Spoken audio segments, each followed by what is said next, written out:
മലയാളത്തിൽ നമ്മൾ ഏറ്റവും കൂടുതൽ ഉപയോഗിക്കുന്ന വാക്ക് ഏതാണെന്നറിയാമോ? ഒന്നുമില്ല.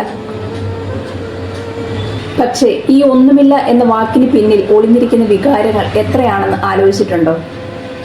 ചിലപ്പോൾ അതൊരു പരാതിയായിരിക്കാം, എന്നെ ആരും മനസ്സിലാക്കുന്നില്ലല്ലോ എന്ന ഒരു സങ്കടം.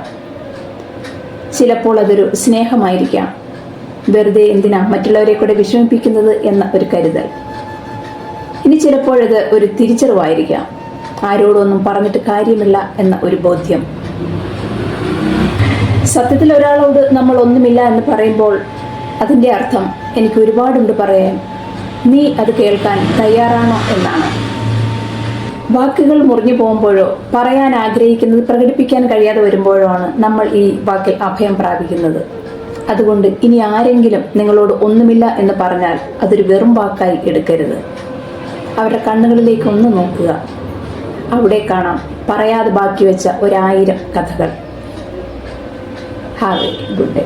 Pulling up black windows once you go down. You must be crazy if you think that I'ma slow down. I wanna hear it talking shit from the drama.